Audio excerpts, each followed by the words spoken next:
Loba. Loba. Ezalaki boye ngai nazalaki epa docteur Mudito en pleine opération na nayoka kaka telefone na nga message lere natangi message balobi ngai Jean-Claude Vwemba kuta akomaki te ngai Jean-Claude moto nabengi yo benga ngai lere kaka kotanga message oyo benga ngai sikoyo lere nakomi na ndaku nabengi alobi benga nga lobi na tongo wana na bengi alobi ngai Jean-Claude Vwemba moto nabengi yo nazwili yo musala wana soki na matadi te kisantu bie mwanda yo oyebaki déjà Jean-Claude Vwemba ngo apa Jean-Claude Vwemba nayebi kaka oyo azalaki président ya nani assemblée provinciale bokutana déjà nani tokutana te abengi na telefone azwi numero na ngai ndenge ni na donc mosala nazwili yo par mois $600 anga mpe nakomi mokolo naza mpe na pasi komisa naza mpe na koko na ngai asilisaki na 2022 komisa kokikende kosala eleki mwa mikolo apesaki nga numero ya bamaître Kabeya naza na ntango nazalaki nano président ya assemblée provinciale mpe ndenge ya Longwa wana nakanisi ça fait une année nakanisi déjà nakanisi ya Longwa makambo ngo elenga ça fait déjà une année ezalaki na 7 mois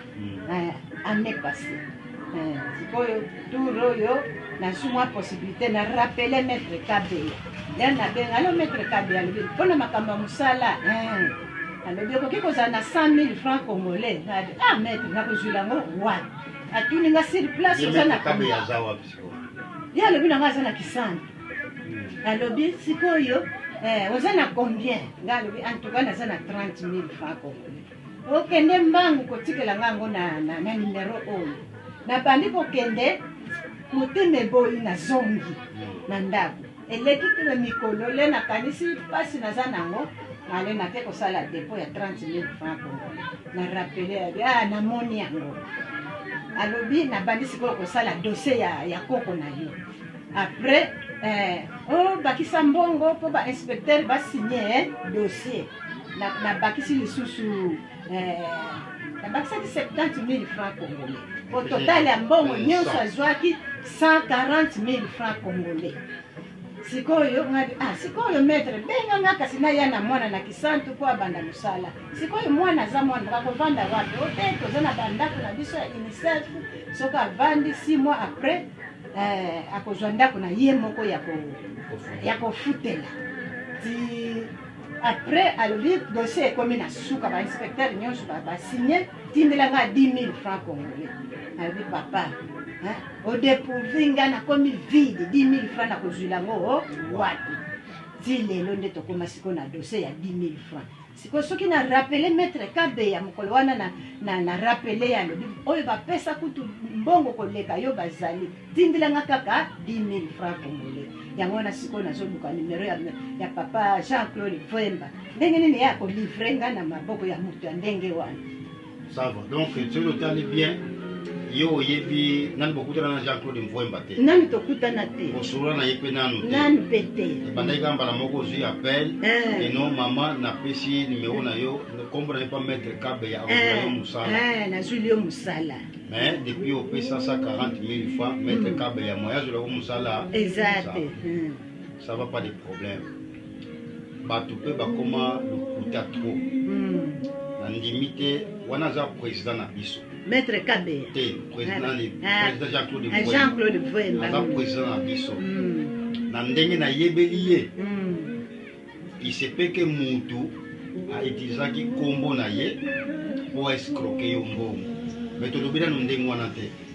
biso tokozwa video oyo tozotinda ngo pa président na biso Jean-Claude Vwemba mpona mito eza na poto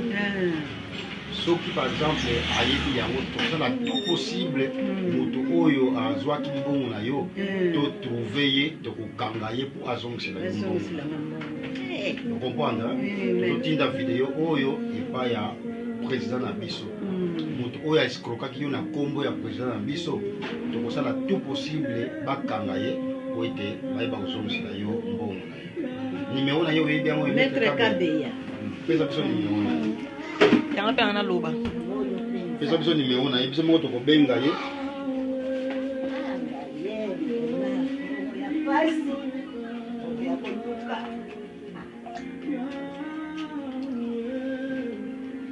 bon awa toza na pharmacie ya prof mama na biso aopose ka na ye na ntongo toza na ye awa